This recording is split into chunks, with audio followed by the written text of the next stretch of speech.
Muy buenos días a los distinguidos participantes, consumidores, usuarios y ciudadanía en general. Sean todos bienvenidos. Gracias por acompañarnos en esta nueva jornada de capacitación. Me presento, soy la abogada Esther Escurra, encargada del área de transparencia y anticorrupción de la SEDECO. Me acompaña el economista Rodrigo Recalde, director de comunicación y capacitación de la SEDECO. Estaremos aquí como moderadores de este evento en el que contamos con la presencia del licenciado profesor doctor Salvador Gil por la Argentina, analista energético, eficiencia energética y sostenibilidad, y con el profesor doctor Victorio Auxilia, digo bien, por Paraguay, director de ESENER, Estrategias Energéticas para un Desarrollo Sustentable, quienes abordarán el tema de buenas prácticas sobre eficiencia energética y también sus implicancias. Un contenido sumamente importante que nos afecta directamente como consumidores.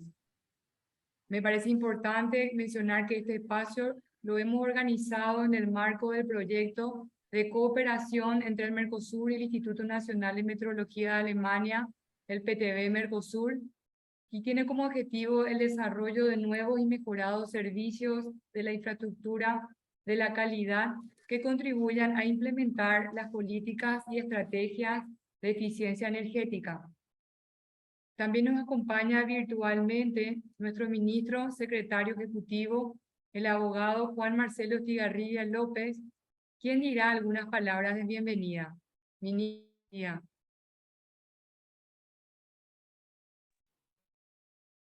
Muchas gracias, doctora Esther. Muy buenos días a todos y a todas las personas, consumidores, usuarios que están presentes hoy en este webinar que estamos realizando en la fecha, un tema muy importante que es la eficiencia energética, un tema que tiene mucho que ver con el derecho a la información de los consumidores y usuarios. Quiero agradecer la presencia de los profesores Salvador Gil y Victorio Auxilia, quienes han accedido a esta jornada académica para bien de todos los consumidores y usuarios de Iberoamérica. Así que aquí hay gente que nos está siguiendo desde el interior del país, también desde Iberoamérica, y por sobre todas las cosas quiero darle un saludo cordial desde el corazón de Sudamérica.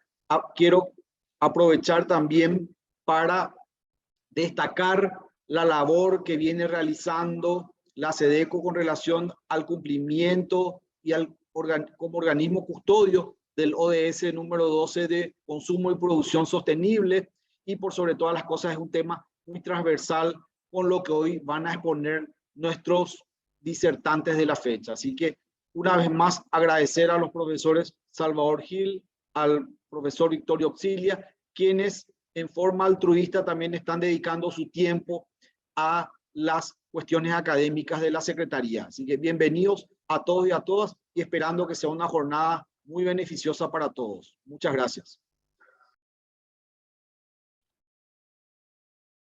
Muchas gracias, ministro.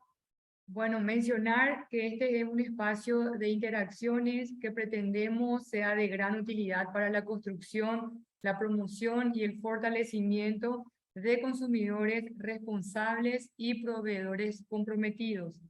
Al final de cada bloque tendremos 5 a 10 minutos para compartir reflexiones o comentarios que lo pueden hacer aquí en la sección de comentarios o en el chat de Facebook.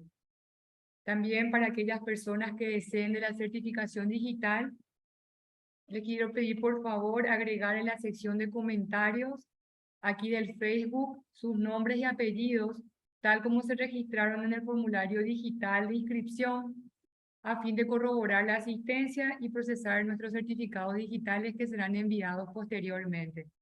Le cedo la palabra aquí a mi compañero, el director Rodrigo Recalde. Muchas gracias, doctora. A continuación, presentaré a nuestros disertantes mediante una breve reseña profesional de los mismos el doctor Salvador Gil. Es director de la carrera de Ingeniería en Energía de la Universidad Nacional de San Martín, República Argentina. Trabaja en la búsqueda de un desarrollo sustentable. Su especialidad es el uso racional y eficiente de la energía, que es una herramienta útil para mitigar la pobreza y las emisiones de gas de efecto invernadero. Fue consultor de Enargas, el BID, Fundación Bariloche.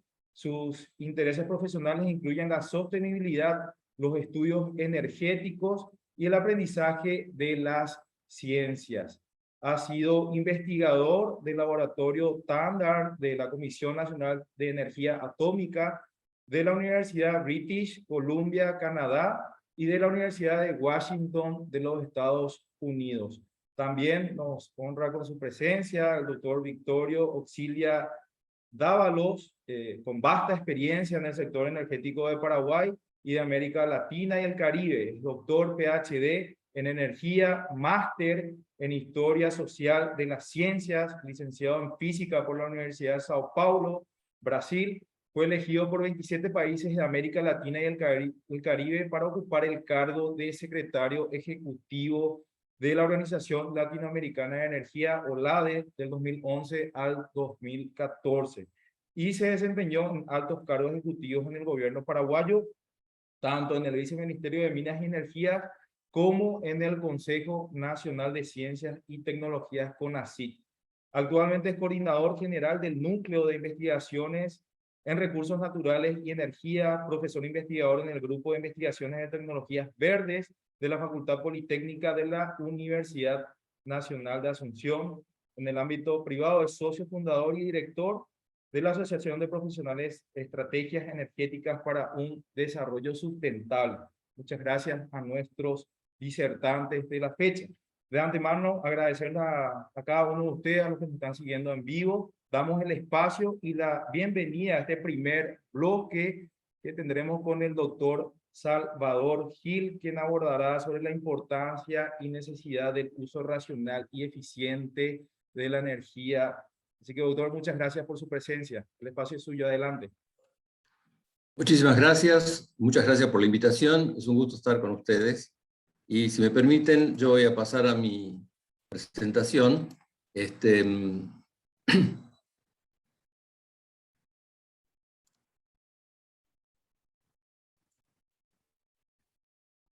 Creo que pueden ver, ¿no? Se ve perfecto. Bien, perfecto, muchas gracias.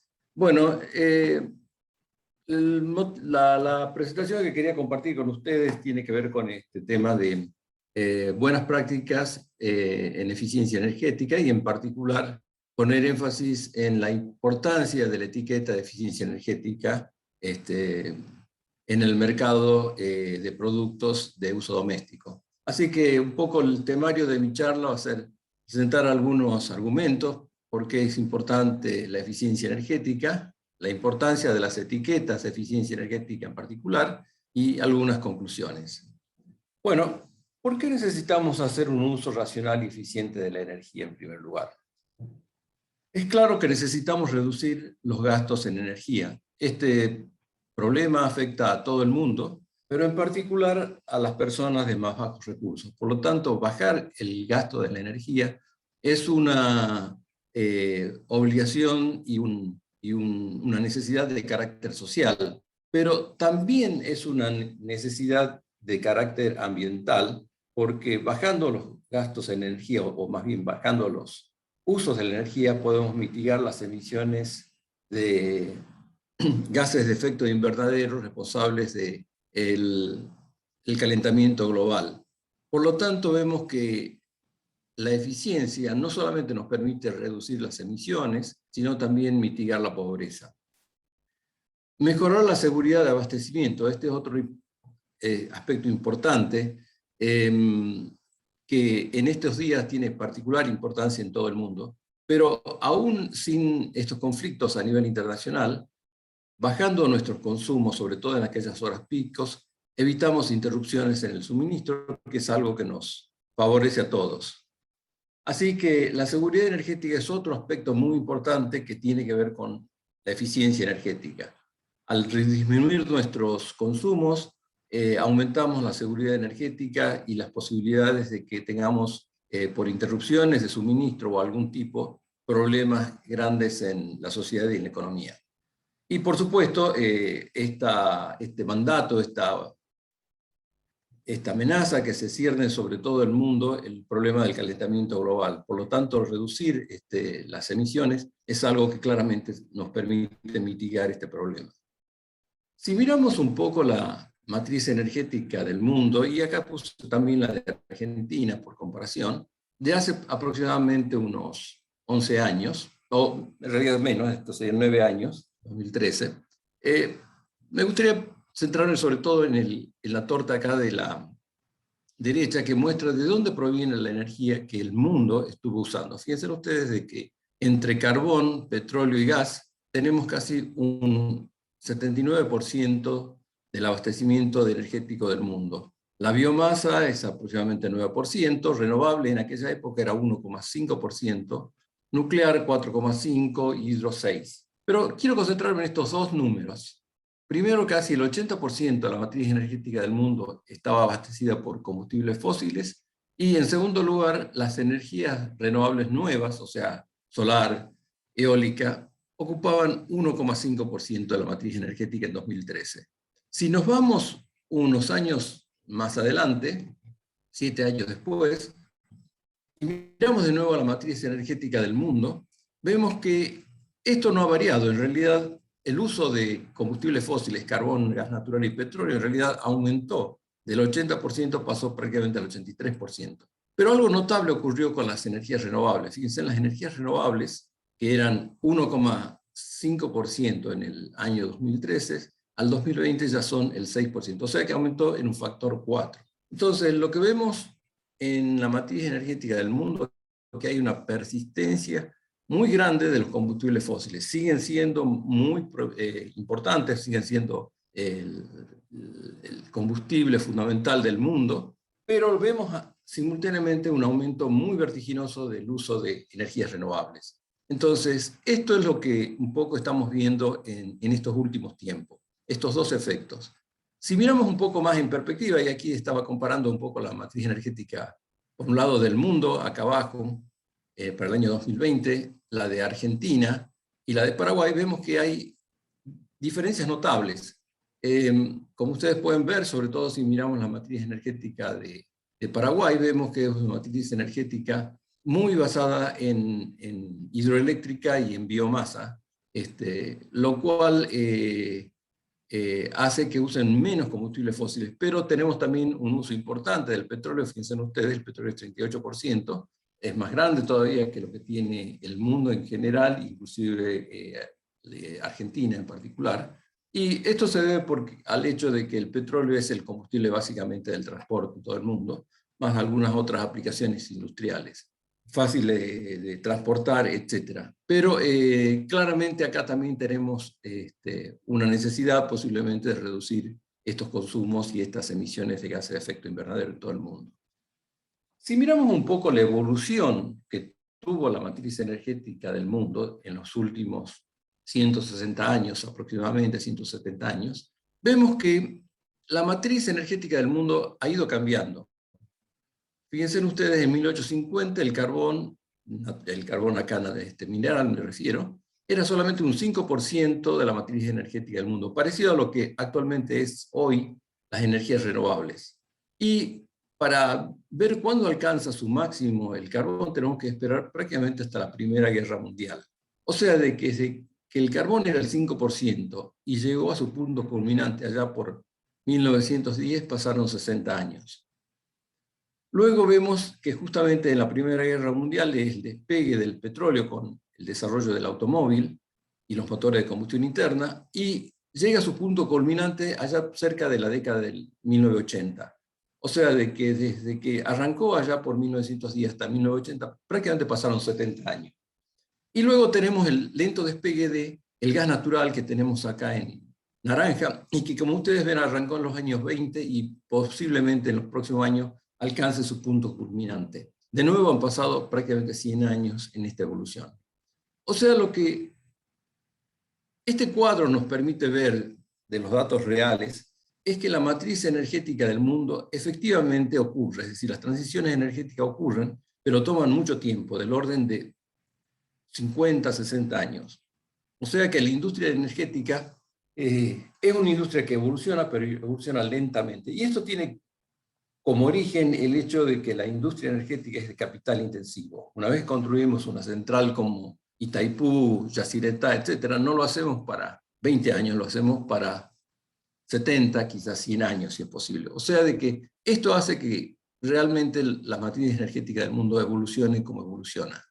Si por otro lado miramos las proyecciones que se hicieron después del Acuerdo de París de 2015, y donde la International Energy Agency propone diferentes escenarios para reducir las emisiones de carbono, vemos que esta reducción de las emisiones de carbono mostrada en esta figura hasta el año 2040 están dominadas principalmente por la eficiencia energética. La eficiencia energética podría proveer, según estas estimaciones, un 44% de la reducción, mientras que las renovables sería, en segundo lugar, aportarían un 36% de las reducciones. Después vienen algunas otras tecnologías, como cambio de combustibles, algo de energía nuclear quizás, pero fíjense, todas son muchísimo menores. Acá es captura de carbono, para capturar el carbono de las emisiones de algunas centrales eléctricas en particular. Pero la eficiencia energética es, como ustedes pueden ver, la primera acción de la reducción de emisiones de gases de efecto invernadero en el mundo. En ese sentido, vale la pena aclarar qué es el uso racional y qué es la eficiencia. El uso racional y eficiente de la energía, en general lo llamamos URE, con esta sigla que significa justamente esto, uso racional y eficiente de la energía. Y consiste en usar las menores cantidades posibles de energía para lograr un determinado servicio. No significa lograr menos servicios, significa lograr los mismos o mejores servicios, pero usando las menores cantidades de energía. En ese sentido, separamos un poco primero qué es el uso racional, que consiste, por ejemplo, cuando salimos de una habitación a apagar las luces o los aire acondicionados, o cuando tenemos la posibilidad de secar la ropa simplemente colgando la ropa al sol, lo hacemos. Esto es simplemente lo que llamamos nosotros el uso racional. El uso racional de la energía está asociado fundamentalmente con actitudes más que con tecnología. Es básicamente apelar al sentido común para el uso de la energía, y esto en general no implica un costo importante, simplemente significa una buena acción y un buen uso de la energía. Por otro lado, la eficiencia, esto sí tiene que ver más con tecnología. Por ejemplo, cuando pasamos de una lámpara incandescente, que para producir una determinada cantidad de luz usábamos antes 100 watts, a una lámpara de bajo consumo, o estas fluorescentes compactas que se usaron hasta hace unos años, ya acá hemos reducido en 5 la cantidad de energía que usamos para lograr el mismo beneficio. Pero si actualmente usamos una lámpara LED que consume 9 watts para producir la misma cantidad de iluminación, vemos que tenemos casi un poco más de una reducción de un factor 10 en la energía. Esto que tiene que ver con la tecnología es lo que llamamos propiamente la eficiencia energética. Bien, ahora permítame que, tomando como ejemplo la iluminación, mostremos algo que muchas veces queda soslayado, y sobre todo en el uso, en los usuarios de energía. Por ejemplo, yo he tomado acá el costo, tomado simplemente en valores en pesos de Argentina, pero probablemente lo mismo valdrá para el caso de Paraguay en guaraníes, pero simplemente lo hago, tomen los valores relativos, simplemente para darles una idea. Yo he tomado acá que las lámparas incandescentes costaban 140 pesos en el mercado local, una lámpara fluorescente compacta, esta que se usaban hasta hace unos años, 170, y una LED costaba 250 pesos. Si uno mira estos precios iniciales, sería el costo que uno paga al momento de comprar una lámpara, daría la impresión de que la lámpara LED es la más costosa. Sin embargo, si recordamos que una lámpara LED dura 30.000 horas, mientras que una lámpara incandescente solamente dura 1.500 horas, vemos que una lámpara LED tiene 20 veces más duración que una lámpara incandescente. Por lo tanto, no es justo comparar estos 140 pesos con estos 250 pesos. En realidad tendríamos que comparar 20 por 140 o sea que sería básicamente casi 3.000 pesos con el costo de la lámpara LED. Ahí ya vemos que el costo inicial de la lámpara LED para el mismo servicio, para las mismas horas de prestación, es mucho más barata. Pero si además recordamos el hecho importante que la única razón que compramos una lámpara es para iluminarnos, es decir, para prenderla, es justo y razonable que incluyamos también en la ecuación de los costos el costo de la energía. Si hacemos eso, dado que la lámpara incandescente consume mucho más energía, a lo largo de estas 30.000 horas, fíjense ustedes, el costo total en lámparas más energía es aproximadamente $180 a lo largo de su vida útil. Una lámpara fluorescente compacta saldría aproximadamente unos $40, mientras que iluminarnos con LED saldría $20. O sea que entre la lámpara LED y la lámpara incandescente antigua hay un factor prácticamente de 7,5. O sea de que acá vemos la primera paradoja, que los precios del costo inicial de los equipos en realidad no refleja el costo del servicio, que es realmente lo importante. Y esto lamentablemente se refleja en muchas actitudes que muchas veces hasta el mismo Estado o las empresas toman cuando licitan, por ejemplo, la compra de lámpara o de algún artefacto, licitan por el costo inicial, el costo del equipo, que en realidad es lo menos importante, como ustedes pueden ver en estos gráficos. El costo del equipo en el servicio de iluminación constituye menos del 10%. Y esto es algo muy importante de tener en cuenta. Y en este sentido, acá vemos la eficiencia que comienza a jugar un rol muy importante si uno tiene una visión más holística del problema. Pero no solamente eso nos ayuda, es decir, la eficiencia claramente nos permite reducir los costos, pero también mejora la prestación del servicio. Acá tengo simplemente la curva de carga en una ciudad típica, esto es para Argentina, pero probablemente ocurre casi en cualquier otra ciudad, seguramente en Paraguay debe ser parecido en Asunción o alguna ciudad grande. La curva de carga en general, sobre todo en el verano, tiene un pico grande al mediodía por el sentido de calefacción o a veces refrigeración, pero en general a eso de las 8, 9 de la noche se produce un segundo pico grande, que es cuando todos regresamos a casa, prendemos las lámparas, prendemos la iluminación, y aquí hay, dado que la oscuridad ocurre igual para todo, hay una gran simultaneidad, y se produce un pico de consumo. Y es el momento en donde en general se producen las interrupciones. Por lo tanto, si nosotros logramos reducir los consumos de iluminación, por ejemplo, usando lámparas más eficientes, no solamente estamos reduciendo el costo de nuestra factura, sino que también estamos mejorando la seguridad del sistema y haciendo que el sistema eléctrico sea menos vulnerable a los cortes. Lo mismo ocurre si tomamos, por ejemplo, el caso de heladeras. Generalmente nosotros cuando comparamos, por ejemplo, el costo de una heladera, y acá vemos la importancia de la etiqueta de eficiencia energética, acá tengo justamente una heladera, y abajo tengo una etiqueta que refleja las diferentes eficiencias de los diferentes equipos. Acá esta heladera que tenemos acá en esta etiqueta es A++. Pero el punto que quería mostrar es lo siguiente. Fíjense que cuando compramos una heladera, muchas veces ponemos mucha atención en el costo inicial del equipo. Acá he puesto una heladera simplemente,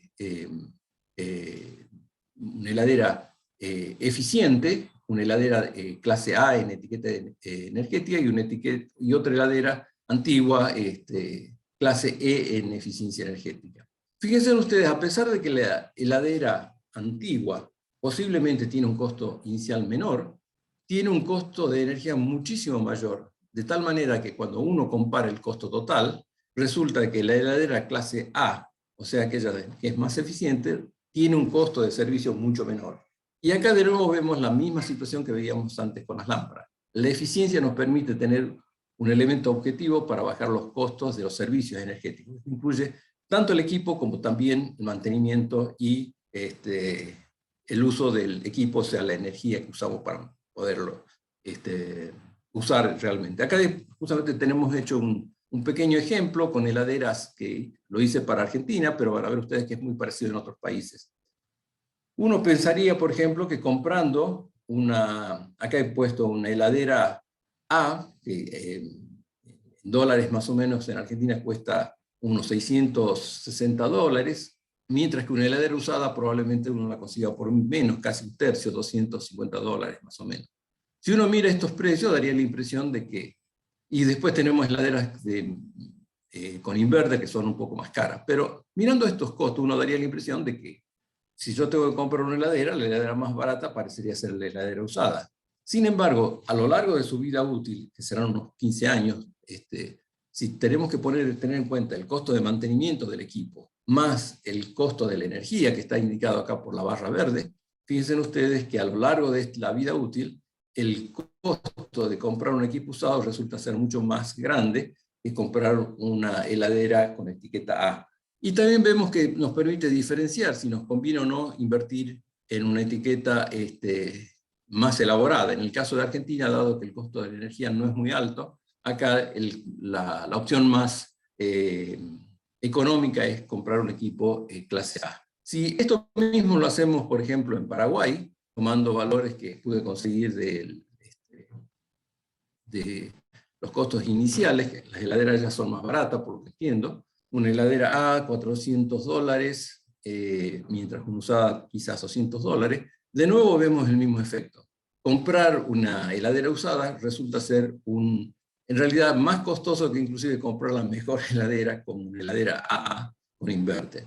O sea que de nuevo tenemos acá esta paradoja, aún con un costo de la energía que en Paraguay es bastante económico, yo puse 5,5 centavos de dólares. Esto cambia un poco si vamos a Uruguay, por ejemplo, donde el costo de la energía eléctrica es mucho más caro, cerca de 21 centavos de dólares. Acá de nuevo se privilegia en este caso la heladera clase A++. O sea, de que de nuevo vemos este efecto que señalábamos antes. Mirar el costo inicial de un equipo prácticamente no tiene demasiado sentido. En realidad, lo que siempre deberíamos mirar es el costo nivelado, este costo que incluye tanto el costo inicial del equipo como el de mantenimiento, más el costo de la energía a lo largo de su vida útil. Y esto es algo de mucha importancia para tener en cuenta. Ahora, si miramos un poco más en perspectiva en el mundo, ¿qué ha pasado, por ejemplo, en el caso de las heladeras? Observen ustedes algo interesante. Este es un gráfico que refleja cómo ha evolucionado el mercado de las heladeras en los Estados Unidos desde el año 47 hasta el 2002. Tenemos tres parámetros reflejados en este gráfico. Por un lado, en estos rombos en rosa, lo que muestra es el tamaño de las heladeras. Si miramos el tamaño de las heladeras representado en este eje vertical derecho, lo que vemos es que a lo largo del tiempo los usuarios prefieren usar heladeras cada vez más grandes. O sea que a la gente le gusta heladeras más grandes para poner más cosas. Esto es lo que dice la primera curva. Pero lo interesante es ver qué ha pasado con el consumo de las heladeras. Mientras las heladeras se hacían más grandes, fíjense ustedes, el consumo de energía, este es el consumo de energía anual en kilowatt horas por año, fue aumentando de forma muy, muy notable hasta un año emblemático. Acá justo este año, si miran ustedes acá, es el año 73. Bueno, los que tenemos algunos años sabemos que ha pasado en el año 73 del primer embargo de petróleo, y lo que hizo es que puso de relevancia la necesidad de hacer eficiencia energética y empezaron a surgir los primeros estándares de eficiencia energética tanto en Estados Unidos como en Europa. Esto hizo de que el consumo de las heladeras comienza a caer en forma muy notable, como ustedes pueden ver en esta curva, a lo largo del tiempo. Pero si miramos la tercera curva, que es el costo de la energía corregida por la inflación, vemos que en un primer instante, cuando aumentó la eficiencia, este costo aumentó también un poco, pero al cabo de un tiempo comenzó a disminuir. O sea, de que al cabo de unos años lo que hemos logrado es que las heladeras, gracias a los estándares de eficiencia energética, entre ellos la etiqueta de eficiencia energética, lograron hacer que tengamos heladeras que sean más baratas en términos de costo inicial, pero también que consumen menos energía. O sea que acá tenemos un ejemplo de nuevo de uno de estas acciones que nos permiten ver que la eficiencia energética realmente no solamente nos ayuda a reducir los costos de la energía de los usuarios, pero sino también a hacerlas más accesibles, o sea que contribuye al acceso a la energía, porque al hacer los artefactos más económicos y más accesibles para las personas de bajos recursos, tenemos una población mayor que las puede usar y disfrutar de estos servicios. Esto mismo se puede ver si miramos cómo han evolucionado las características de la heladera. Acá lo que tenemos para diferentes años en esta curva es cómo han evolucionado las venta de heladeras de diferentes etiquetas. Fíjense ustedes, en el 93, esto es para la Unión Europea, cuando recién se iniciaba el etiquetado, la mayor parte de las heladeras estaban entre la categoría E y D. Si esperamos unos años posteriores, 4 años después, en el año 97, fíjense, ya todas han evolucionado al B. Y si esperamos hasta el año 2005, esto ha evolucionado inclusive hasta la categoría A. Actualmente tenemos en Europa y también en otros lugares del mundo ya etiquetas A++, porque claramente la etiqueta de eficiencia energética ha llevado a que los vendedores comiencen a mejorar las características de sus productos y también los usuarios a reclamar y a exigir productos más eficientes. De esta manera se forma este círculo virtuoso, yo diría, en que todos ganan. Por un lado, gana el usuario porque tiene cada vez equipos mejores y que consumen menos y por lo tanto disminuyen sus costos de energía, pero también gana la sociedad por 2 razones. Primero, porque puede postergar muchas obras de infraestructura, como mejora de las redes de transmisión y distribución de energía, y también gana la sociedad en términos de reducción de emisiones de gases de efecto invernadero. O sea, de que claramente esto es una solución interesante y la etiqueta juega un rol muy importante. Y ya mirando un poco más en detalle, este estudio está hecho para Argentina, pero es muy parecido en muchos lugares del mundo.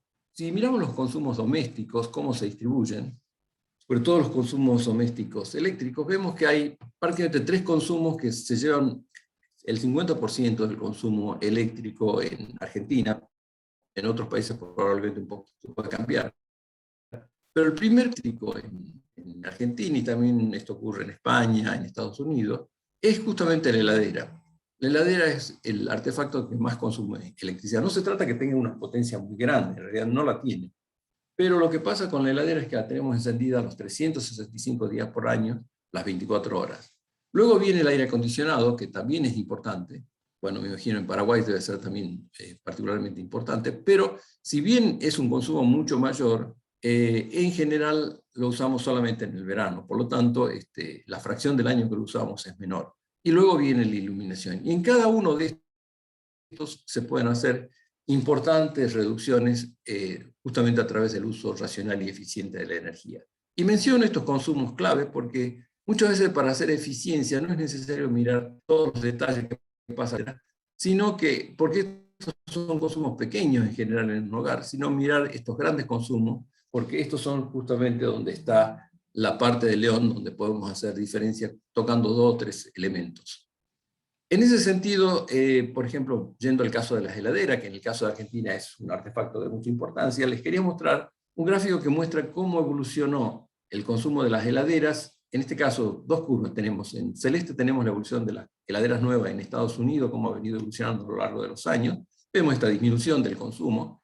Y heladeras medidas directamente en uso, directamente en Argentina, que serían los puntos rojos. Ustedes pueden ver las heladeras en Argentina. También uno puede ver que a medida que pasó el tiempo, fueron disminuyendo su consumo. La dispersión de los puntos acá en las heladeras de Argentina se debe a que esta medición se hizo con heladeras nuevas, heladeras en uso, en hogares reales. Por lo tanto, acá depende un poco de las características de uso también y de cuidado de las heladeras. Pero lo que se ve es que la pendiente, la disminución que ocurre a lo largo del tiempo, es similar en los 2 lugares y prácticamente es igual en todo el mundo. O sea, de que claramente las heladeras nuevas son una buena alternativa para reducción de energías. Y además, miramos cómo se distribuyen en el caso de Argentina las heladeras. Nosotros hicimos un estudio de una muestra de unas 200 heladeras que medimos en diferentes hogares, y vemos que podemos dividir en 4 cuartiles de consumo. Tenemos un primer cuartil, que serían las más eficientes, que tienen estos consumos en kilowatt por año, 324 en promedio. El segundo cuartil, 500. 850 el tercer cuartil y 1700 el cuarto cuartil. Fíjense ustedes que en promedios las heladeras en Argentina tienen un consumo de 830 prácticamente kilowatt horas al año, mientras que una heladera nueva actualmente tiene alrededor de 300 kilowatt horas al año. O sea, de que tenemos prácticamente una posibilidad de ahorro por heladeras de 500 kilowatt.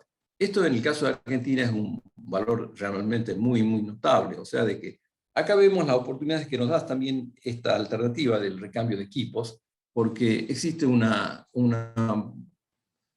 gran oportunidad de reducción de los consumos, simplemente haciendo eficiencia a través de un programa de cambio de equipos, heladeras antiguas por heladeras nuevas. Bueno, como les digo, en el caso de Argentina, si uno hace el cálculo ya dado que el consumo residencial es responsable casi de un 34% del consumo eléctrico, y la heladera el 22%, las heladeras se llevan prácticamente el 7,5% del consumo eléctrico. O sea que un cambio de heladera puede ser muy importante en cuanto al ahorro que puede aportar, es 3%. En el caso de Argentina, esto es comparable a la generación de todo el parque renovable o inclusive de las centrales nucleares. O sea que es de mucha importancia. Por último, vamos a este concepto que mencioné brevemente en mi presentación, que es el concepto del costo nivelado, que las etiquetas de eficiencia energética nos permiten hacer esto.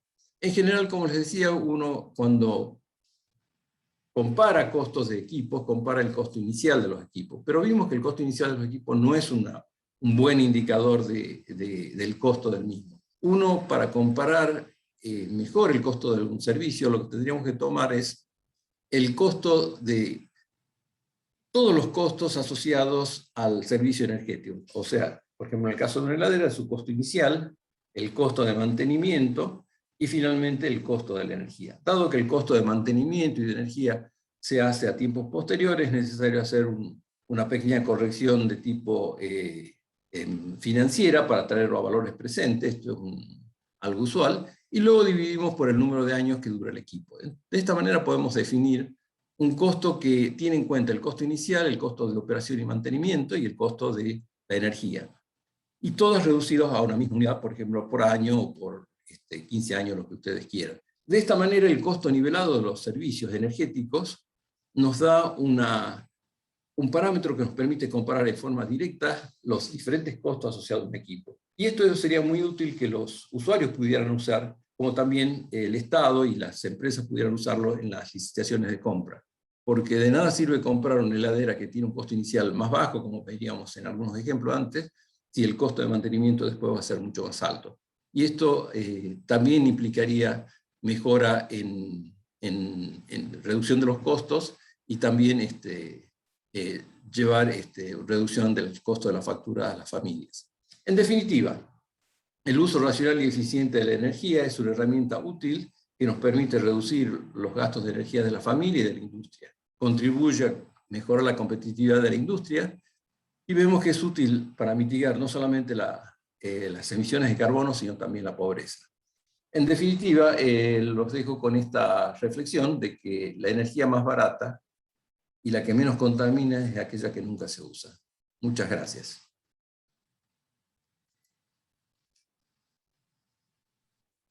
Excelente, doctor. Muchísimas gracias por vuestra presentación, muy interesante, didáctica, y por supuesto que nos vislumbra la importancia de considerar la eficiencia energética como una herramienta de desarrollo social. Me quedo con la frase, lo barato sale caro también en ese sentido, doctor.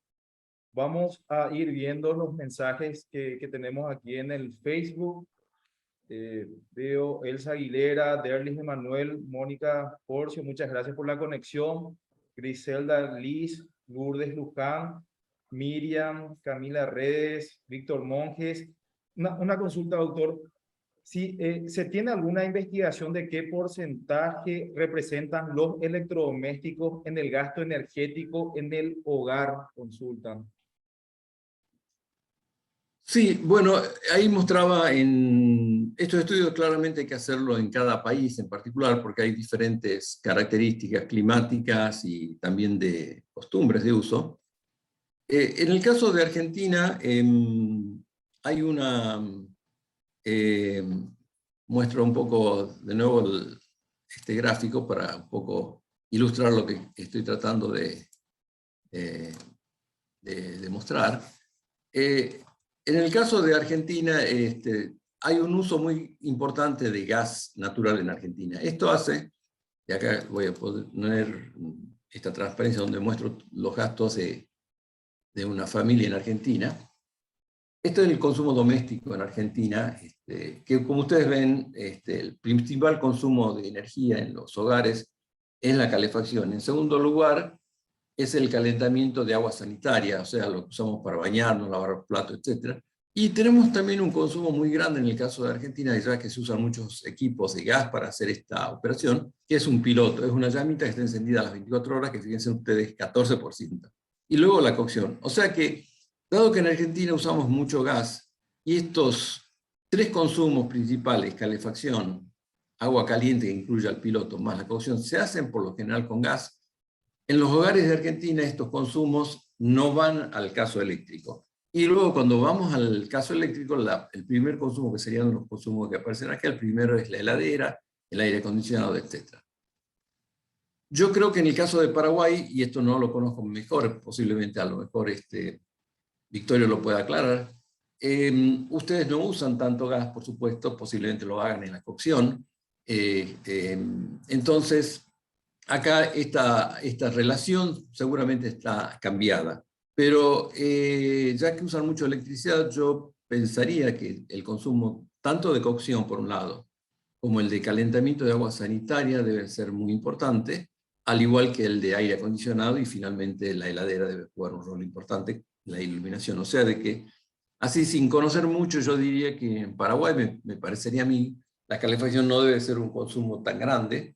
El agua caliente sanitaria y la cocción, si lo hacen eléctrica, debe ser los mayores consumos, seguidos de heladeras e iluminación. Pero lo dejo seguramente a alguien más conocedor sobre el tema como Victorio, que después lo puede aclarar. Excelente, doctor. Muchísimas gracias. Vayamos con una última consulta. Aquí veo que Claudia Mareco, Héctor Jara, también buenos días. Excelente, gracias por la conexión. ¿Un electrodoméstico con mejor categoría afecta menos al medio ambiente? Sí, seguramente. No solamente afecta menos el medio ambiente, sino también que reduce el gasto de mantenimiento, es decir, la factura que pagamos de electricidad. O sea que sí, reduce mucho las emisiones porque, bueno, en el caso de Paraguay, ustedes tienen mucha energía que es hidroeléctrica. En ese sentido, no hay un impacto muy grande en el uso de la electricidad porque tiene una huella de carbono mucho menor. Pero seguramente también tienen el uso de, alguna fracción deben de usar combustibles fósiles para, por lo menos, backup de la electricidad. O sea que en ese sentido algo puede reducir. Pero en países como Argentina o en el mundo en general, donde gran parte de la electricidad se produce con combustibles fósiles, en Argentina casi un 60% se usa con combustibles fósiles para producir electricidad, entonces acá sí tiene mucha importancia la eficiencia en cuanto a la reducción de emisiones. Excelente, doctor. Muchísimas gracias. Una consulta del señor Adolfo Gustavo Rodríguez. ¿Existe alguna normativa en Argentina donde se establece la necesidad u obligación de ir cambiando las tecnologías actuales hacia una eficiencia en tecnología? No hay una ley, hay, bueno, por un lado el sistema de etiquetado de eficiencia energética, que es obligatorio en prácticamente todos los artefactos, o por lo menos los artefactos más importantes, tanto de electricidad como de gas. Entonces, un poco está asociado a la información y a la acción que pueden tomar los ciudadanos para mejorar esta eficiencia y mejorar y reducir sus emisiones. En realidad es algo que, como mostraba o trataba de indicar en mis transparencias, es algo que nos conviene hacerlo a los ciudadanos en forma individual, nos conviene desde el punto de vista económico, pero también nos conviene desde un punto de vista social y medioambiental. Pero no hay una ley. Lo que sí hay es que en muchos casos se instalan eficiencias mínimas que deben de cumplir algunos artefactos. Por ejemplo, las heladeras clase B ya se han eliminado, por ejemplo, no se pueden comerciar en Argentina heladeras nuevas B. Todas las que se puedan comerciar ahora son A o A++ y en adelante. Y así ocurre con muchos equipos, es decir, progresivamente se van suprimiendo aquellos equipos que son menos eficientes. pero no hay una ley de eficiencia energética como sí hay en algunos lugares, en particular en Chile y en otros lugares del mundo. Excelente, doctor. Agradecemos la consulta del señor Rodríguez. Veo que Estudio Jurídico, también buenos días. María José Vicar, buenos días. Guido Isaías, Charles Aleano, gracias por la capacitación. Raúl González, consulta lo siguiente. ¿Cuál es el órgano contralor de Argentina en cuanto a eficiencia energética? En realidad hay dos órganos de regulación. Como les decía, en Argentina es muy importante el gas. Y hay una agencia de regulación del gas natural en Argentina que se llama Enargas. Esa es la agencia que tiene la supervisión, diseño de sistema de etiquetado e inclusive el ejercer de policía en este aspecto. O sea que para todos los equipos a gas es Enargas el organismo, y en el caso de electricidad es la Secretaría de Energía de la Nación. Excelente, doctor. Muchísimas gracias por vuestra participación y también al público que está observando y compartiendo con nosotros las reflexiones, las consultas. Agradecemos a todos los participantes. Le dejo aquí con la doctora Esther Escurra. Muchas gracias, profesor Salvador, muy amable. A continuación, le damos la bienvenida al profesor doctor Victorio Auxilia Dávalos. Él es director de la Asociación de Estrategias Energéticas para un Desarrollo Sustentable, SENERC, quien estará compartiendo con nosotros en este momento su experiencia a nivel nacional e internacional sobre las implicancias y el impacto que representa la eficiencia energética. Le invitamos al profesor también Salvador que nos siga acompañando, por favor, y le cedo la palabra al profesor Victorio. Estamos con usted, profesor, muchas gracias. Adelante. Ya, muchas gracias, doctora Esther Escurra, y gracias por la invitación también. Saludos al ministro doctor Juan Marcelo Estigarribia y al doctor Rodrigo Recalde, que está allí, director de comunicaciones, ¿no?, de SEDECO, ¿no? Qué gusto escucharle al profesor Salvador Gil, ¿no? Yo creo que su magistral presentación introdujo el tema, ¿verdad?, de la eficiencia energética de manera muy clara, muy didáctica, ¿no? Y con relación a una de las preguntas que han hecho las personas del público, en Paraguay el consumo de energía eléctrica en particular se encuentra por debajo del 5% del gasto familiar, ¿no? Es decir, más o menos esa sería el porcentaje de participación en el gasto familiar, por debajo del 5%, ¿no?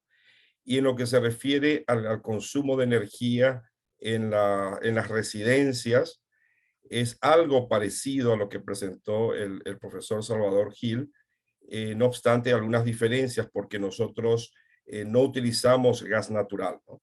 Aquí se utiliza bastante la leña en el medio rural para la cocción, el carbón vegetal también en el medio rural y suburbano, y en las ciudades hay mayor preponderancia del consumo de gas licuado de petróleo para la cocción y electricidad de manera para calentamiento de agua, por ejemplo, utilizamos más la energía eléctrica, ¿no?, que el gas, ¿no? Desde luego no tenemos gas natural canalizado, tampoco tenemos gas natural en Paraguay, ¿no? Entonces es bastante semejante. Aquí en el consumo en cuanto a la energía eléctrica de la climatización, pero en particular se refiere al enfriamiento, es decir, al uso del aire acondicionado, está en primer lugar, ¿no? Después vendrían los otros consumos como el de cocción, el de refrigeración de alimentos en las heladeras, ¿no?, y el calentamiento de agua sanitaria, ¿verdad?, para el uso en los hogares, ¿no? Así que tenemos características semejantes, pero también algunas que nos diferencian, ¿no? Yo voy a compartir la presentación, si me avisan, por favor.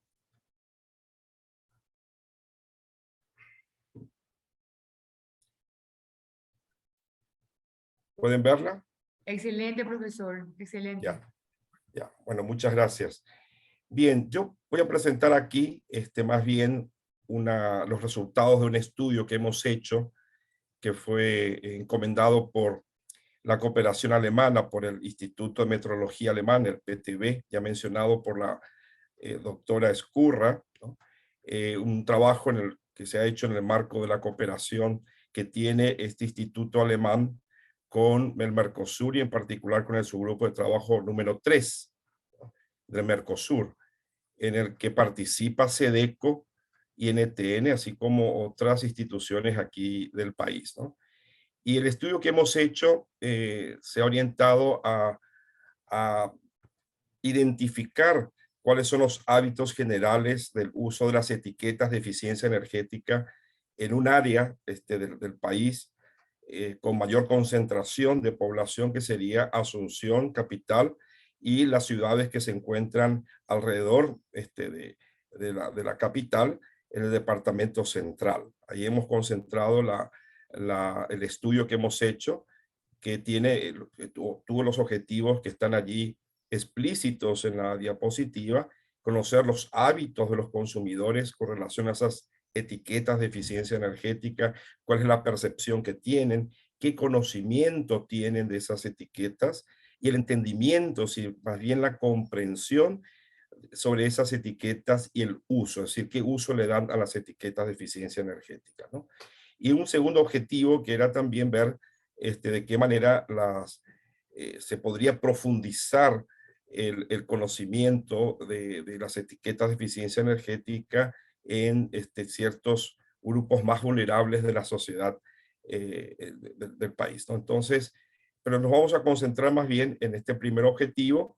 Esto fue un estudio que fue realizado por un equipo que está allí listado, la gente que ha participado. Fue un trabajo coordinado por el ingeniero Arturo González y este servidor, y recibimos el apoyo de algunas empresas, grandes empresas vendedoras de electrodomésticos, como las que se citan allí en la lámina. Realizamos una encuesta de campo y también hemos realizado una encuesta online utilizando un cuestionario similar en ambos casos, porque la idea era alcanzar a través de las encuestas en la página web a más gente, pero la idea era recabar el mismo tipo de información, ¿no? Para las encuestas online utilizamos una herramienta disponible de acceso libre, que es el Survey Solutions, ¿no? Y todo este proceso, diríamos así, fue acompañado por el que encomendó el trabajo, que es PTB, pero también por los organismos de Paraguay que están vinculados al subgrupo de trabajo número 3, tales como SEDECO, INTN, el Viceministerio de Minas y Energía, que también ha acompañado el proceso. Hay que recordar que este viceministerio es el organismo rector de la política energética en el país y es coordinador del Comité Nacional de Eficiencia Energética. Nosotros aquí en Paraguay no tenemos una Secretaría de Energía como tienen en Argentina, y menos aún un Ministerio de Energía como tienen en otros países también, ¿no?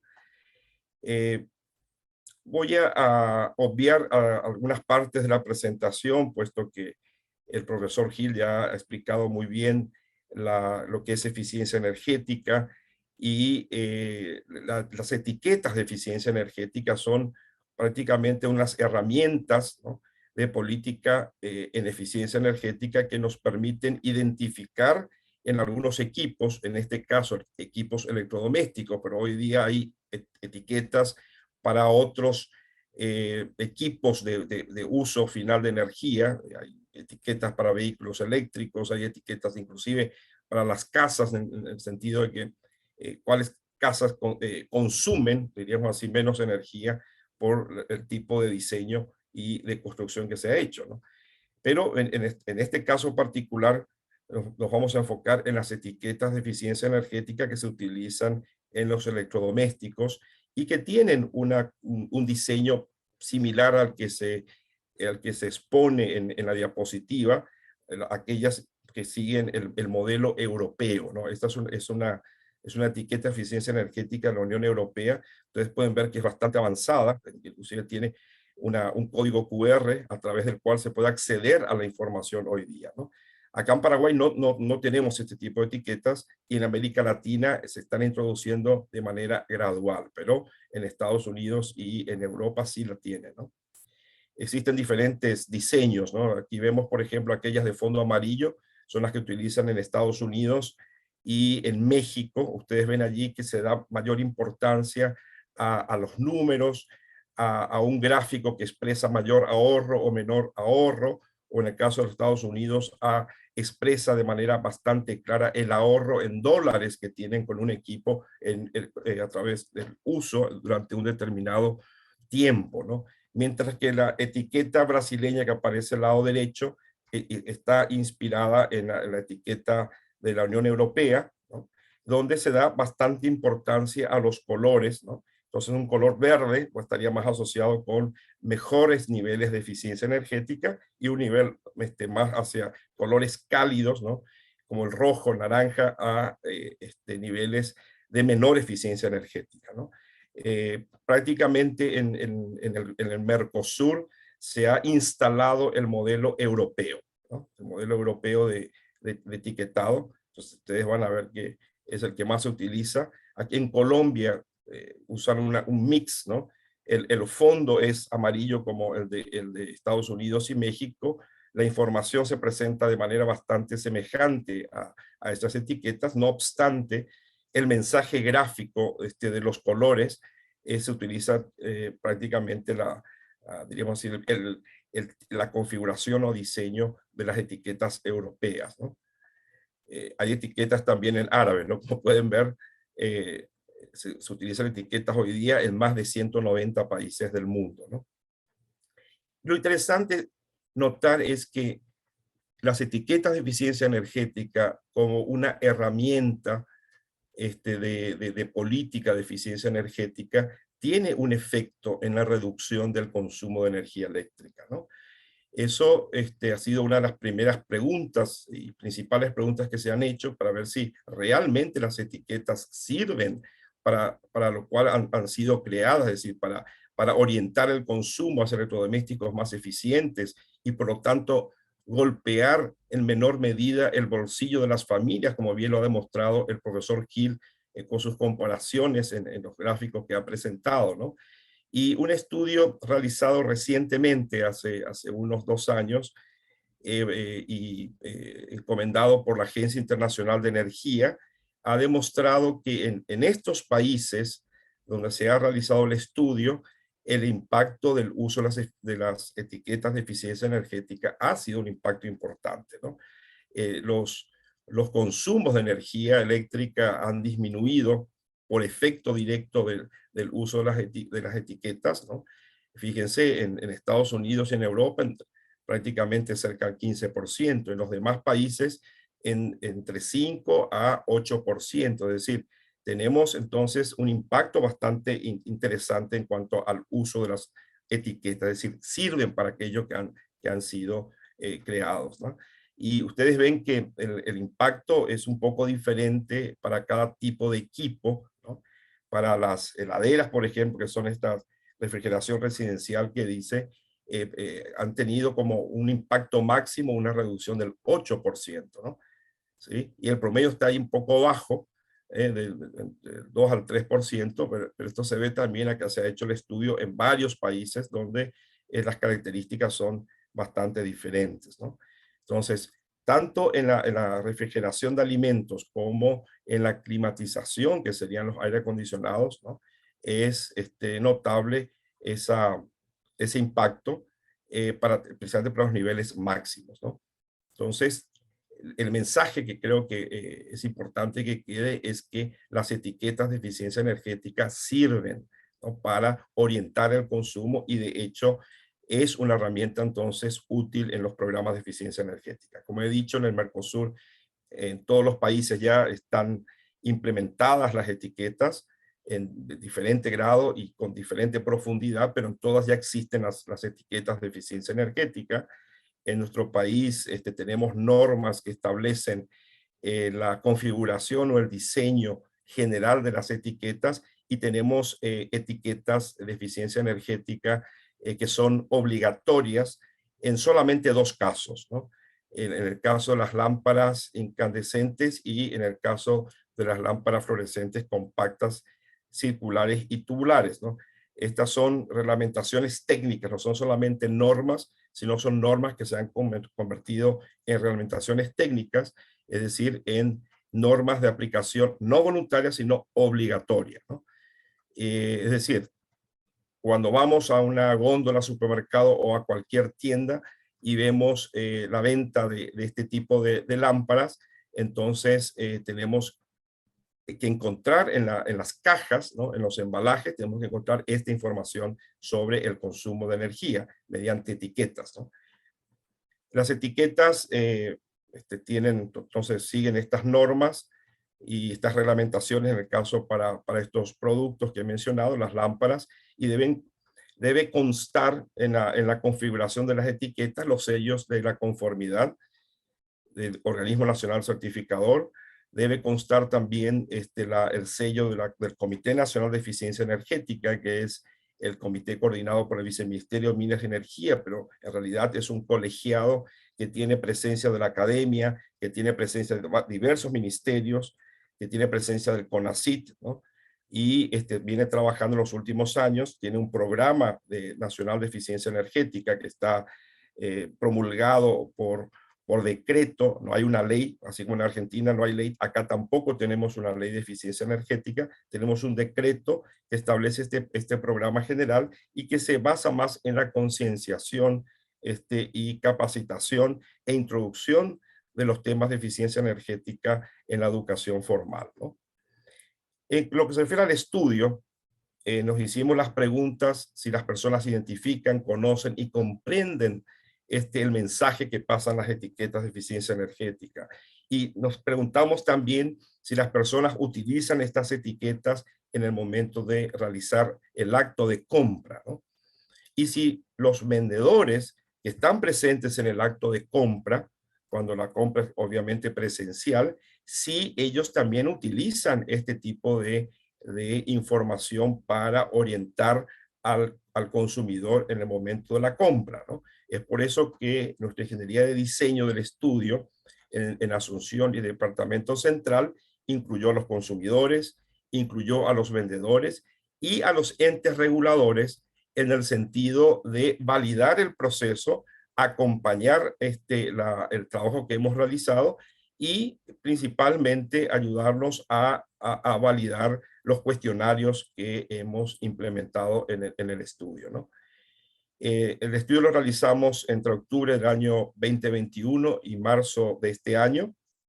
Como les dije, en Asunción y alrededores. Y según nuestro diseño deberíamos alcanzar en la encuesta de campo a una muestra de 498 muestras y en el caso de la encuesta online a 271 muestras, ¿no? Hemos realizado el estudio y hemos superado las expectativas, es decir, los números estimados para conseguir un resultado confiable, y hemos superado, diríamos así, con bastante holgura, ¿no? De 500 que necesitábamos para estudios de campo, fuimos a 544 encuestas de campo, ¿no? Y de 271 en el caso de las encuestas online, llegamos a casi 500 encuestas. En total, 1031 encuestas o resultados hemos tenido con las entrevistas, tanto online como las de campo, ¿no? Tenemos allí la distribución por género, ¿no? Tenemos aquí la distribución de los encuestados en general por ciudad de origen, es decir, prácticamente tenemos el origen en todas las ciudades del departamento central, pero también de otras localidades, debido a que no hacíamos no teníamos una restricción para tomar gente que se encontraba viviendo en el departamento central, ¿no? Aquí tenemos una distribución de los encuestados por nivel educativo. Vemos aquí que los encuestados en el campo tienen un grado de instrucción relativamente menor a los encuestados a través del medio online, del medio virtual. Esto debido a que hemos hecho bastante publicidad de las encuestas online en la universidad, porque hemos trabajado con alumnos y algunos estudiantes de posgrado de la Facultad Politécnica de la UNA, como dice les he mostrado en la diapositiva del equipo, y por tanto tuvo un poco esa tendencia a tener en las encuestas online a más gente vinculada tal vez a la universidad y a los posgrados, de manera bastante pronunciada, ¿no? En lo que se refiere a la estratificación socioeconómica de los encuestados, ahí nuevamente tenemos una diferencia, ¿no? En el caso de las encuestas de campo, tuvimos más un desplazamiento hacia lo que serían los estratos medios y más bajos, mientras que en la encuesta online hemos capturado a encuestados con un nivel socioeconómico entre medio y alto. Es decir, de cierta manera, ambas encuestas se complementan en ese sentido, ¿no? En cuanto a la franja de edad, es la que ustedes ven allí. Paraguay tiene una población joven y hemos justamente capturado a través de las encuestas a información proveniente de esa población joven, ¿no? Es decir, están allí entre prácticamente 18 a 40 años, son las personas que han respondido a nuestras encuestas en mayor medida, ¿no? El porcentaje de personas que adquirieron algún artefacto eléctrico era el corte que hacíamos en las encuestas, es decir, hacíamos las preguntas a aquellas que sí habían adquirido algún artefacto eléctrico. 98% de los encuestados sí respondieron que habían adquirido un artefacto eléctrico en los últimos 2 años, entonces pasaron a ser parte de la encuesta y a responder a todas las preguntas que hacíamos, ¿no? Los equipos que compraron las personas que respondieron que sí lo habían hecho en los últimos 2 años, están allí en la lista. La mayor cantidad de equipos comprados, acondicionadores de aire, lámparas de bajo consumo, televisores, heladeras, lámparas LED, horno eléctrico, lavarropas, licuadora, etcétera. Estos son los equipos que más han comprado los encuestados en nuestro estudio, ¿no? ¿De dónde han comprado esos equipos, no? La mayor parte lo hace de grandes tiendas de electrodomésticos o de tiendas de electrodomésticos en general, aquellas pequeñas y medianas. Y en tercer lugar estarían los supermercados, ¿no?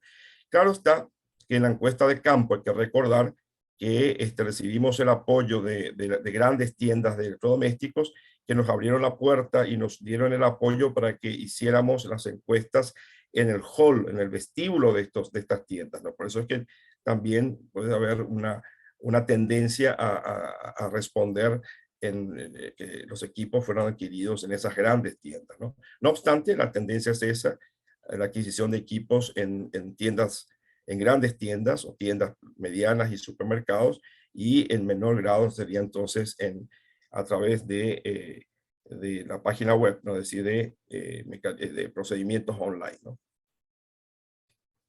Lo interesante es que cuando les preguntamos, ¿verdad? En el momento de hacer la compra, cuáles son los criterios más importantes que tienen en cuenta cuando realizan la compra de un equipo electrodoméstico, ustedes ven que lo más importante en general es la vida útil del electrodoméstico, la facilidad de pago, el precio, ¿verdad? El consumo de energía eléctrica prácticamente está en los últimos lugares, es decir, no es una preocupación de manera general, es decir, está prácticamente en el 5º lugar, y vamos a ver que hay una pequeña diferencia en las láminas finales entre los encuestados que tienen un mayor nivel socioeconómico con relación a esta respuesta, ¿no?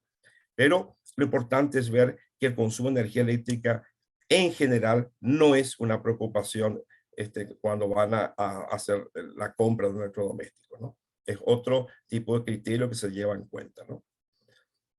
También les preguntamos si han visto alguna de estas etiquetas de eficiencia energética en los electrodomésticos cuando van a realizar una compra. la mayor parte reconoce, es decir, ve la etiqueta, ¿no? Y la ve principalmente en heladeras, en acondicionadores de aire, en freezer, lavarropas, televisores, ¿no? Es allí donde más nota la presencia de las etiquetas, ¿no? Aquí están también una presentación de cuáles son solamente con otro formato, de cuáles son los equipos electrodomésticos en los cuales se nota la presencia de las etiquetas de eficiencia energética, ¿no? En cuanto a la respuesta a la pregunta de si el encuestado conoce algo, por lo menos, o mucho, o nada, de eficiencia energética, ustedes ven la distribución que es bastante interesante. La tendencia es que tiene mucha relación con el nivel socioeconómico, ¿no? A excepción de ese punto que está un poco singular, que es el punto de la frecuencia de respuesta para el estrato bajo, y esto porque realmente hemos tenido muy poca gente de ese estrato que hemos encuestado, debido a los lugares donde se ha realizado la encuesta, ¿no? Entonces, la tendencia es a que en la medida que aumenta el nivel socioeconómico, el encuestado declara que conoce más sobre eficiencia energética, ¿no? En cuanto a nivel educativo, no es tan evidente la respuesta con relación al nivel socioeconómico, por lo menos en el universo que hemos encuestado, ¿no? Pero sí, en la medida que aumenta el nivel educativo, aunque no es muy evidente, diríamos así, que los universitarios y los estudiantes de posgrado y aquellos que tienen posgrado tienden a decir que conocen más, diríamos así, sobre eficiencia energética. No obstante, el gráfico en este caso no es tan evidente como, y la correlación no es tan evidente como el caso socioeconómico, ¿no? Hay una tendencia, sí, pero no es tan concluyente lo que se dice al respecto, ¿no? En cuanto a una pregunta que hemos hecho sobre la comprensión que tienen de la información contenida en las etiquetas de eficiencia energética, prácticamente una buena parte reconoce al menos dos tipos de mensajes que están presentes en el contenido, ¿no? Es decir, la gente sabe, entre los encuestados, ustedes ven allí más de 600 personas de 1000, reconocen que hay información sobre el consumo de energía eléctrica y sobre niveles de eficiencia de energía eléctrica. Es decir, hay una comprensión sobre la información que está contenida, ¿no? Después hicimos, para comprobar si realmente esa declaración teórica de conocimiento de la etiqueta se manifiesta de manera práctica, les sometimos a una especie de examen. En el momento de realizar la encuesta, les presentamos estas dos etiquetas y les preguntamos si cuál de ellas, si para un mismo equipo, en cuál de los equipos sería el elegido por el encuestado con relación a la eficiencia del equipo, ¿no? Y 73% respondió de manera correcta, es decir, en términos de eficiencia, escogería entonces el equipo con una etiqueta de nivel B en vez de un equipo con una etiqueta de nivel D, ¿no? Interesante notar que entre los que respondieron de manera correcta, eso prácticamente está relacionado con aquellos que declararon que realmente conocen bastante, mucho, ¿no? Bastante sobre eficiencia energética, ¿no? Ahora, el resultado fue diferente cuando les preguntamos si utilizaban o no, o utilizaron en esos últimos 2 años, cuando hicieron la compra de los equipos, el conocimiento y de la etiqueta de eficiencia energética como factor decisivo para adquirir los artefactos, ¿no? La respuesta fue bastante baja, es decir, 47% solamente declaró que utilizó la etiqueta de eficiencia energética para realizar la compra, ¿no?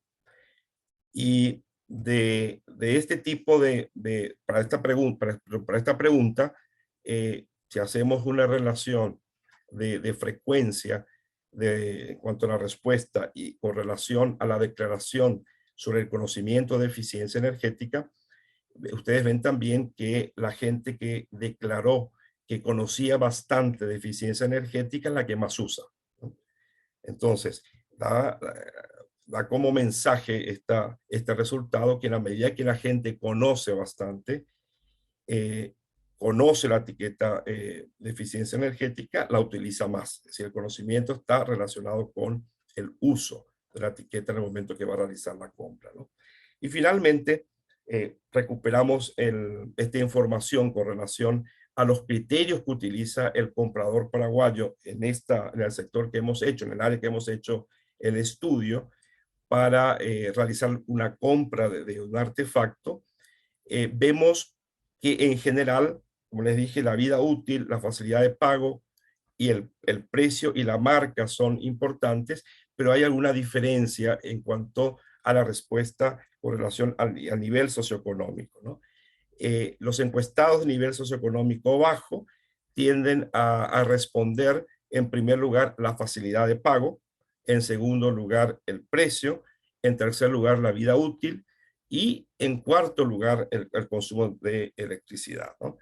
Mientras que los encuestados de nivel alto dicen que la vida útil es el criterio más importante, el segundo sería el precio, el tercero la marca, el cuarto el consumo de electricidad, el quinto el diseño y después recién viene lo que se refiere a la facilidad de pago, ¿no? Es decir, hay una gran diferencia, por ejemplo, en lo que se refiere principalmente a facilidad de pago, que escogen los de estrato más bajo, marca, que escogen más bien los de estrato más elevado, y este diseño que también escogen más como criterio importante los de nivel socioeconómico más elevado, ¿no? Entonces, llegamos a las siguientes conclusiones, ¿no? Una gran mayoría de los encuestados reconoce la eficiencia de la etiqueta de eficiencia energética en algún artefacto, principalmente heladeras, ¿no? Una parte significativa no solamente declara haber visto, sino que también comprende el mensaje que pasan las etiquetas de eficiencia energética. El Consejo recibe ese mensaje y, sin embargo, en el momento que usan la etiqueta, no lo hacen. Es decir, solamente un porcentaje relativamente menor, del 47%, declara utilizar la etiqueta en el momento de la compra. En cuanto a los vendedores, con quienes hemos hecho no encuestas, pero sí grupos focales, ellos declaran que solamente un 16% utiliza esa información en el momento de vender.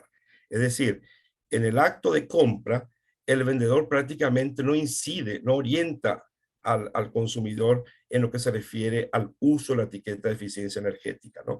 Diferente sería, por ejemplo, que utilizara información como la que presentó el profesor Hill, donde demuestra que si bien el precio inicial de un equipo electrodoméstico de alta eficiencia es mayor, sin embargo, el gasto durante la vida útil o durante un cierto tiempo con relación al uso de ese artefacto es menor que muchos equipos de menor eficiencia. Entonces, esa información no la manejan los vendedores y menos aún la usan en el momento de realizar la venta, es decir, de estar convenciendo al comprador, ¿no? También a través de las entrevistas que hemos realizado a los entes reguladores y a las instituciones públicas y también a algunas empresas con relación al tema de las etiquetas de eficiencia energética, se ha visto la necesidad de fortalecer a toda la infraestructura de la calidad para que se profundice no solamente las normativas de eficiencia, de las etiquetas de eficiencia energética, sino también la reglamentación técnica para más equipos, ¿no? Hoy día hay normas para muchos otros equipos, inclusive para los acondicionadores de aire, ventiladores, en fin, heladeras. No obstante, no son reglamentaciones técnicas, ¿no? Además de eso, discutimos con las instituciones responsables de la infraestructura de la calidad algunas recomendaciones. Vimos que es relevante no solamente conocer, sino usar las etiquetas de eficiencia energética, y para eso nosotros consideramos que la concienciación, la sensibilización, el hecho de que la gente conozca el contenido de las etiquetas ayuda en el momento de decidir la compra. Eso es lo que han demostrado los resultados de la encuesta realizada, ¿no? Tenemos que trabajar con el actor más cercano, que es el vendedor. Tenemos que capacitarlo y darle herramientas para que utilice la información en el momento de orientar al consumidor, ¿no? Incorporar los conceptos en la educación formal, realizar estudios que enfoquen a los estratos sociales de menores recursos en cuanto al uso de etiquetados y a qué tipo de estrategia se podría utilizar para profundizar el conocimiento. El profesor Gil ya ha demostrado que la eficiencia energética es una herramienta para democratizar el uso e inclusive luchar contra la pobreza. Es decir, que es una cuestión interesante, pero habría que realizar estudios más específicos, ¿no?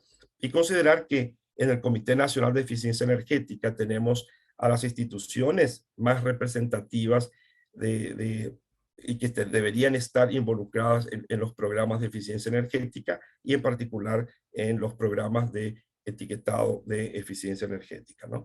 Bueno, con esto termino la presentación y quedo a disposición de las preguntas. Muchas gracias.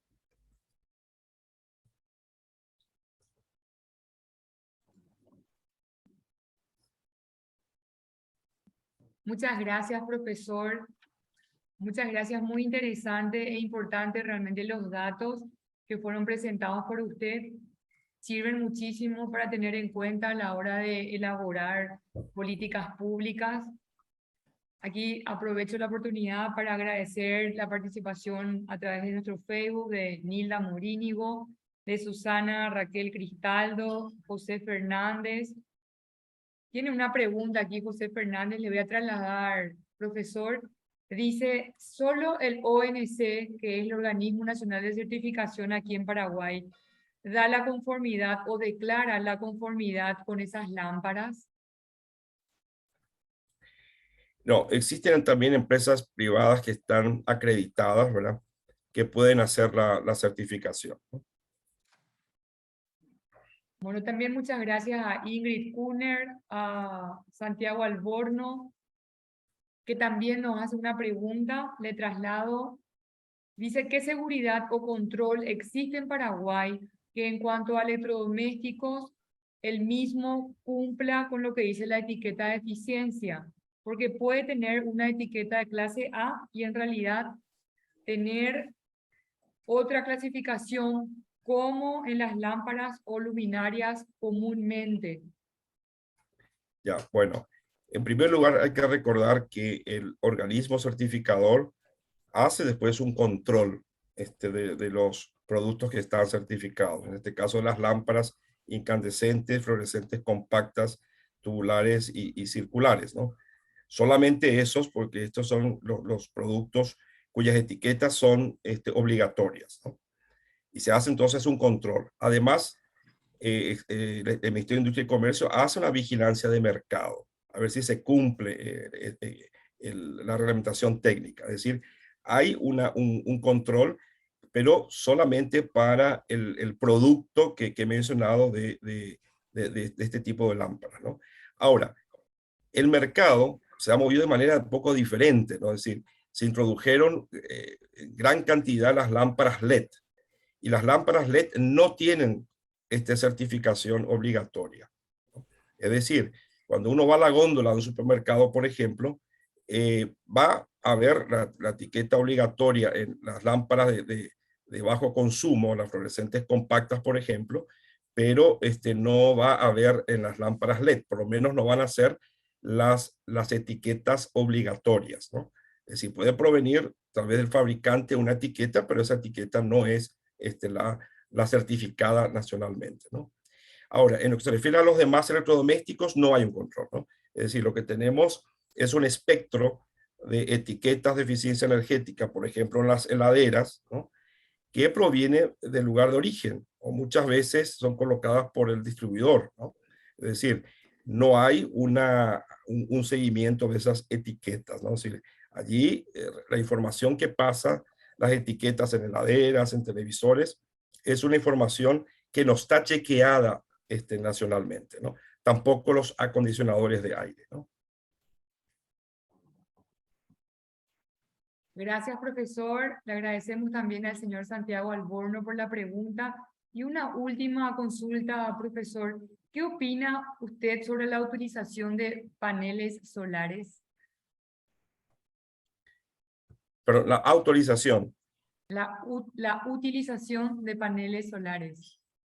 bueno, si son paneles fotovoltaicos, yo creo que sería realmente una de las soluciones posibles en generación distribuida que se llama, ¿no? Para que continuemos con una matriz eléctrica sostenible en el futuro, ¿no? La ANDE, por ejemplo, tiene un plan maestro de generación que incluye la colocación de paneles fotovoltaicos, ¿no? En 1.600 megavatios hasta el año 2040 con almacenamiento de energía. Es decir, hay todo un futuro, diríamos así, en Paraguay en cuanto al uso del recurso solar, la energía solar, para su conversión en electricidad, ¿no? Tenemos niveles muy buenos, ¿no? Prácticamente 5.5 kilovatios hora por día en promedio, ¿no? Para todo el año. Eso es un promedio bastante interesante y por lo tanto la utilización de paneles solares que hoy día están prácticamente a un décimo de costo inicial de lo que estaban unos 20 años atrás, entonces indican que tiene mucho futuro en el país, ¿no? Ahora, no hay todavía una ley de generación distribuida, ¿no? Es decir, en nuestras casas podemos utilizar, pero no podemos, por ejemplo, vender a la ANDE excedentes, ¿no? Cosa que con la nueva ley, es decir, con el proyecto de ley que está en estudio en el Congreso, se podría resolver, ¿no? Pero aún no tenemos esa posibilidad. Entonces, podemos instalar, podemos utilizar nuestras casas, pero no podemos, vamos a decir, ofrecer esos excedentes que pueden producirse, por ejemplo, cuando estamos fuera de la casa y no usamos energía eléctrica y está el sol, ¿verdad?, iluminando los paneles y produciendo energía eléctrica, ¿no? Entonces, eso puede resolverse a futuro, ¿no? Muchas gracias, profesor. Tengo aquí la consulta del ministro de la SEDECO. Le cedo la palabra. Muchas gracias, doctora.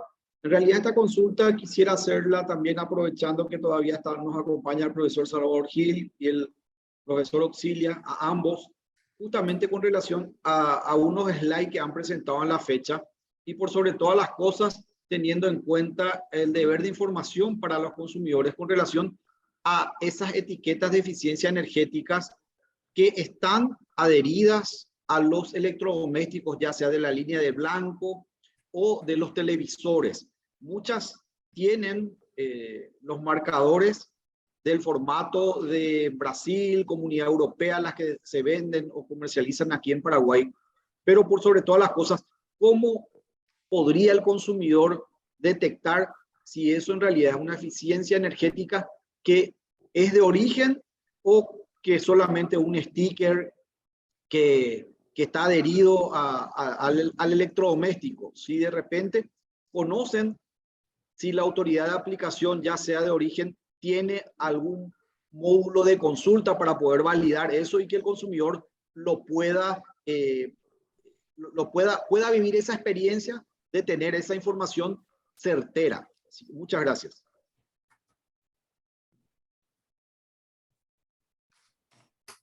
Profesor Gil.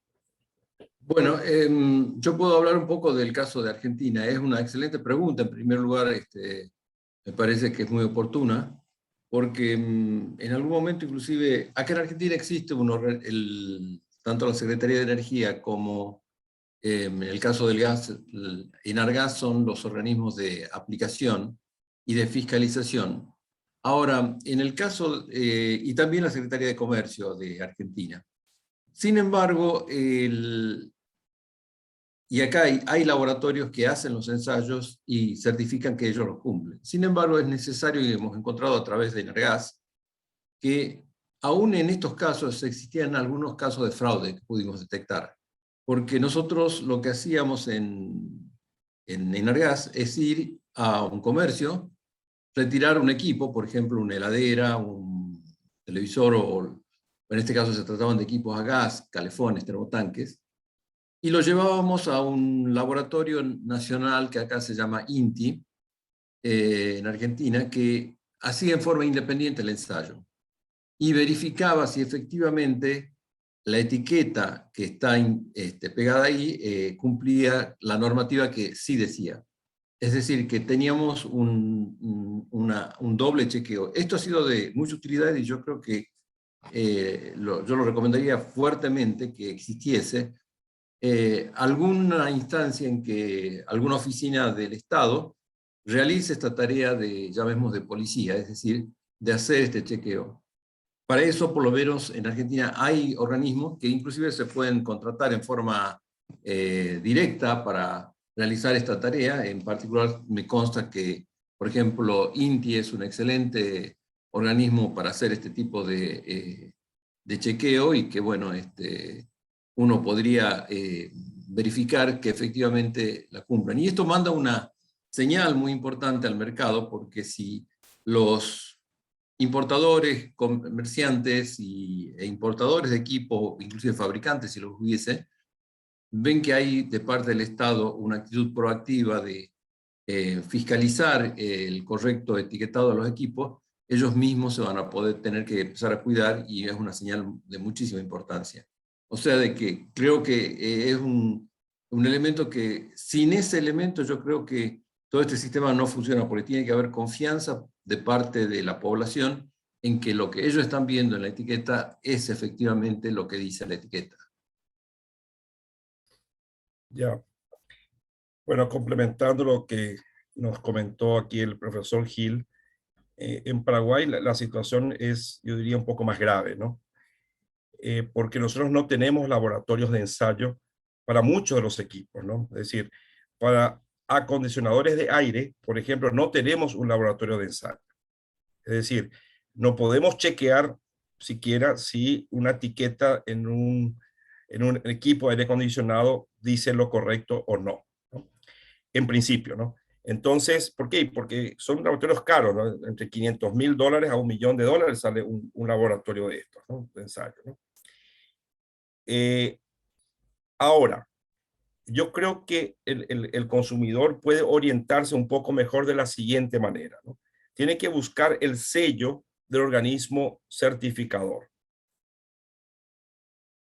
Evidentemente no va a encontrar ONC, es decir, Organismo Nacional de Certificación de Paraguay, ¿no? Pero va a ver, por ejemplo, Inmetro, ¿no? En el caso de Brasil, creo que INTI en el caso de Argentina, ¿no? Es decir, aquellos equipos que vienen del Mercosur por lo menos, ¿no? Y que tienen un sello que identifica que la etiqueta, ¿verdad?, proviene de un organismo certificador, ¿no? Entonces sí es más confiable, ¿no? Ahora, eso no significa que lo que dice la etiqueta está totalmente adecuada al país, pero por lo menos dice que lo que dice la etiqueta fue certificado por un organismo, ¿no? Y si bien no tenemos laboratorios de ensayo, pueden existir acuerdos de reconocimiento mutuo, es decir, la etiqueta de Brasil puede ser reconocida acá, por ejemplo, o la etiqueta de Argentina puede ser reconocida acá. Tenemos esa posibilidad, ¿no? Y por eso digo que esas etiquetas, ¿no?, que vienen de países vecinos, por lo menos del Mercosur, donde tenemos acuerdos de reconocimiento mutuo, ¿verdad? Podemos tener una cierta seguridad de lo que dice allí es lo correcto, pero con relación a los laboratorios de ensayo de los países donde se realizó la certificación, ¿no? Eso no indica que sea lo real, porque tenemos condiciones, diríamos así, climáticas un poco diferentes a las que tienen en Argentina o en Uruguay, ¿no? Entonces, o en Brasil, puede variar un poco entonces los resultados si hiciéramos los ensayos acá, ¿no? Principalmente de esos equipos relacionados con refrigeración, con climatización, ¿verdad? Por cuestiones que son muy particulares del país. Pero les digo, yo vi etiquetas de la marca tal, por ejemplo, ¿no? Heladera de la marca tal, no voy a decir cuál, ¿verdad? Pero el certificador teórico, pero no es un certificador, es la marca. Entonces eso no puede ser, es decir, no, es una etiqueta, diríamos así, más de propaganda que otra cosa, ¿no?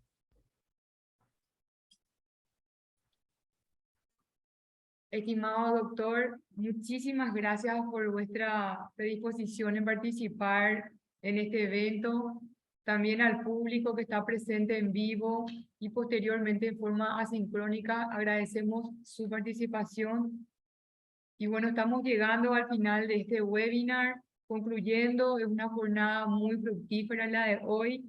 Quiero mencionar que está disponible en nuestras vías de comunicación de SEDECO Paraguay, el Facebook, el Twitter, que es @SEDECOPI, y nuestra web, que es www.sedeco.govcorta.pi.